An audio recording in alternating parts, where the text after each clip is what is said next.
Hello दोस्तों, मैं सुधांशु कुमार और आपका एक बार फिर से स्वागत है आपका अपना परिवार PVI topic for JAC board पर। तो दोस्तों, आज मैं क्लास 10th का चैप्टर 2 यानी कि आम्ल क्षारक और लवण का पार्ट 3 लेकर आया हूं। जी हाँ दोस्तों, मैंने इसके पहले 2 वीडियो ऑलरेडी आम्ल क्षारक और लवण पर बना चुका है, जिसमें मैंने पार्ट 1 में बताया था आम्ल क्या है, क्षारक क्या है, बहुत ही अच्छे से बारीकी से मैंने समझाया था और आप लोगों ने वीडियो में बहुत ज्यादा प्यार और सपोर्ट भी दिया था। सबसे पहले उनके लिए आप लोगों को बहुत बहुत धन्यवाद। और मैंने पार्ट 2 में ये बताया था कि आम्ल जब धातु के साथ अभिक्रिया करता है तो क्या बनाता है, साथ ही साथ उदासीनीकरण जैसे इंपॉर्टेंट अभिक्रियाओं को भी मैंने क्लियर कराया था पार्ट 2 में। सभी का लिंक डिस्क्रिप्शन बॉक्स में दिया हुआ है। यदि आप वीडियो को मिस किए हैं तो मैं पहले सजेस्ट करूंगा आप लोगों से कि पहले जाकर उन वीडियो को देखें, इसके बाद इस वीडियो को देखिएगा तो आपको अच्छे से क्लियर समझ में आएगा। ठीक है, तो आज का ये वीडियो काफी ज्यादा इंपॉर्टेंट होने वाला है, क्योंकि आज की इस वीडियो में मैं आपको बताने वाला हूं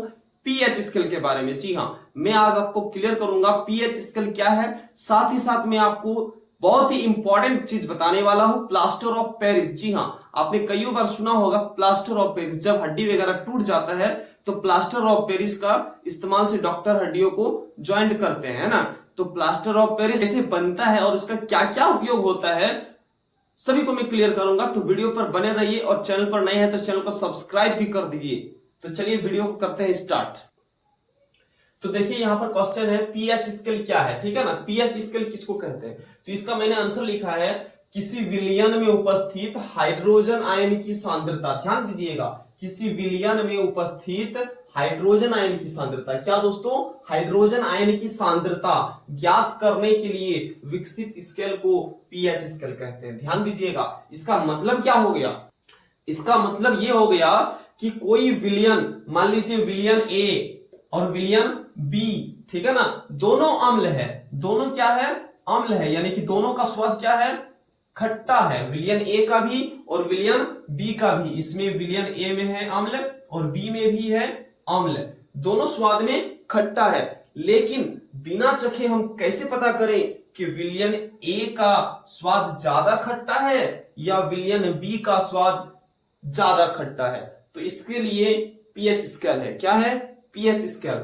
हम लोग सिंपली क्या करेंगे, पीएच स्केल को विलयन ए में डालेंगे और देखेंगे कि उसका मान कितना आया। यदि पीएच का मान इसमें 4 आता है मान लेते हैं, और इस बी वाले विलयन का पीएच मान यदि 2 आता है, तो हम आसानी से कहेंगे कि विलयन बी का जो स्वाद होगा वो ज्यादा खट्टा होगा। क्यों, क्योंकि पीएच मान जितना कम होगा स्वाद में वो उतना ज्यादा खट्टा होगा। ठीक है, तो ये जो पीएच स्केल है ना, ये हमें किसी विलयन में हाइड्रोजन आयन की सांद्रता को बताता है। ठीक है, अब देखिए आगे मैंने लिखा है पीएच का सूचक है पुषांश। ध्यान दीजिएगा, पीएच का सूचक दोस्तों क्या होता है, पुषांश। और ये पुषांश जो है ना, एक जर्मन शब्द है। क्या है, एक जर्मन शब्द है, ठीक है ना, जिसका अर्थ होता है शक्ति। ध्यान दीजिएगा, पीएच का सूचक होता है पुषांश और ये पुषांश है जर्मन शब्द, ठीक है, और जिसका अर्थ हो जाता है शक्ति, ताकत। ठीक है, और एच का अर्थ तो हम लोग जानते ही है, एच का अर्थ होता है हाइड्रोजन आयन की सांद्रता। समझ आ गया।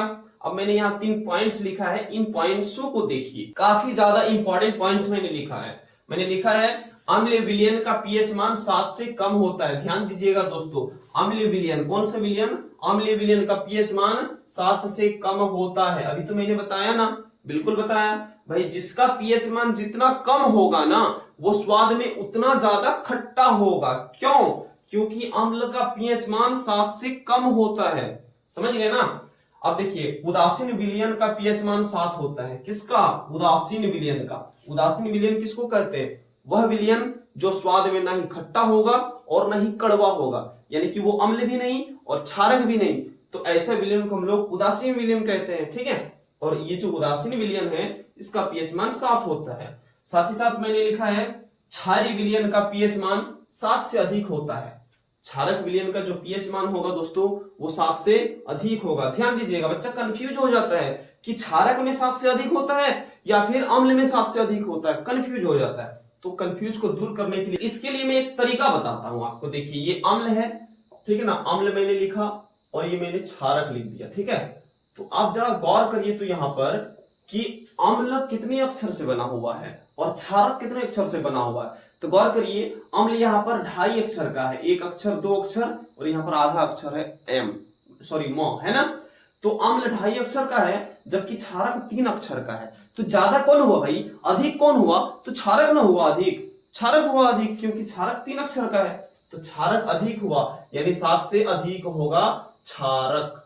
क्यों हुआ अधिक, क्योंकि ये 3 अक्षर का है। 7 से कम होगा, 7 से कम होगा कौन, अम्ल। क्यों, क्योंकि ये कम है। बात को समझे ना। हाँ, उम्मीद करते हैं ये आपको पीएच स्केल बहुत ही अच्छे समझ में आया है। दोस्तों ये काफी ज्यादा इंपॉर्टेंट है, विशेष करके तो ये 3 पॉइंट्स है ना, आपको माइंड में रखना है कि अम्ल का पीएच मान 7 से कम होता है, अम्ल 2.5 अक्षर का होता है, क्षारक 3 अक्षर का है ना, इसलिए क्षारक ज्यादा अक्षर का होता है, इसलिए 7 से ज्यादा होगा पीएच मान क्षारक का, और अम्ल कम अक्षर का होता है क्षारक से, इसलिए 7 से कम होगा पीएच मान इसका। आपको माइंड में रखना है। उम्मीद करते हैं दोस्तों ये आपको समझ में आया। चलिए आगे बढ़ते हैं और आगे समझते हैं कि प्लास्टर ऑफ पेरिस क्या होता है, कैसे निर्माण होता है प्लास्टर ऑफ पेरिस का, और साथ ही साथ प्लास्टर ऑफ पेरिस का उपयोग कहाँ कहाँ होता है।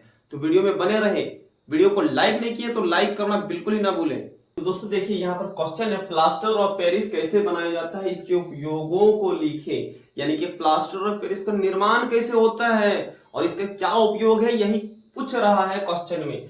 तो मैंने आंसर लिखा है, जब जिप्सम को, दोस्तों ध्यान दीजिएगा, जब जिप्सम को ना 373 केल्विन पर, कितने केल्विन पर, 373 केल्विन पर, किसको, जिप्सम को गर्म करते हैं ना, गर्म किया जाता है, तो यह जल के अणुओं को त्याग कर कैल्शियम अर्धहाइड्रेट बनाता है। दोस्तों क्या बनाता है, कैल्शियम अर्धहाइड्रेट। बातों को समझिए, समझने का कोशिश कीजिए कि जब जिप्सम को, किसको, जिप्सम को 373 केल्विन पर गर्म किया जाता है ना, तो यह जल के अणुओं को त्याग कर कैल्शियम अर्धहाइड्रेट बनाता है, जिसे हम लोग प्लास्टर ऑफ पेरिस कहते हैं। देखिए समीकरण इसका इस प्रकार से बनेगा, ये हमारा CaSO4 × 2H2O, ये मेरा जिप्सम है दोस्तों, क्या है, जिप्सम है, ठीक है, जिप्सम है। जिप्सम को जब हम लोग 373 केल्विन पर गर्म कर रहे हैं तो क्या हो रहा है, ये जल के अणुओं को त्याग रहा है। देखिए जल के कुछ अणु को छोड़ दिया, त्याग दिया है ना, और त्याग करके कैल्शियम अर्धहाइड्रेट, अर्ध मतलब आधा है ना, आधा है 1/2, हाँ है, तो कैल्शियम अर्धहाइड्रेट का निर्माण कर रहा है, जिसको हम लोग प्लास्टर ऑफ पेरिस कहते हैं। प्लास्टर ऑफ पेरिस, ये हमारा प्लास्टर ऑफ पेरिस का रासायनिक सूत्र हो गया, ठीक है, CaSO4 × 12H2O और 1/2 H2O अलग हो गया, ठीक है।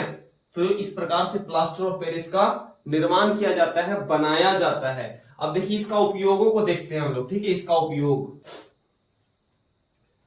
तो पहला पॉइंट तो हो जाएगा, डॉक्टर द्वारा टूटी हुई हड्डियों को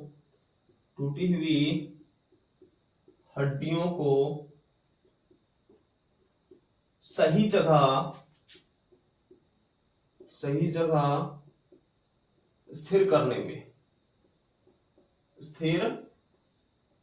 में पहला पॉइंट, प्लास्टर ऑफ पेरिस का उपयोग क्या होता है, तो डॉक्टर द्वारा टूटी हुई हड्डियों को सही जगह स्थिर करने में। जब किसी का हड्डी वगैरह टूट जाता है दोस्तों, तो प्लास्टर ऑफ पेरिस से बैंडेज किया जाता है ना, फिर उसका हड्डी ज्वाइंट होता है। ये तो दोस्तों दूसरा पॉइंट पे हो जाएगा सांचे तथा मूर्तियों का ढांचा बनाने में, जबकि तीसरे पॉइंट पे हो जाएगा सतह को चिकना करने में। जी हाँ दोस्तों, सतह को चिकना करने में भी प्लास्टर ऑफ पेरिस का इस्तेमाल होता है। तो उम्मीद करते हैं आपको बहुत ही अच्छे से समझ आया आज का वीडियो। यदि वीडियो समझ आए तो वीडियो को लाइक कर देना, चैनल पर नए तो सब्सक्राइब भी कर देना, चूंकि मैं अगले वीडियो में क्लास 10th का चैप्टर 2 यानी कि अम्ल, क्षारक और लवण से रिलेटेड उन सभी केवल और केवल इंपॉर्टेंट क्वेश्चंस को लेकर आने वाला हूं, जो कि फर्स्ट टर्म के लिए काफी ज्यादा इंपॉर्टेंट होने वाला है। जी हाँ दोस्तों, चैनल पर नए तो सब्सक्राइब भी कर देना और साथ ही साथ बेल आइकन को। तो दोस्तों जल्दी मिलते हैं एक नए वीडियो के साथ, तब तक के लिए जय हिंद, वंदे मातरम।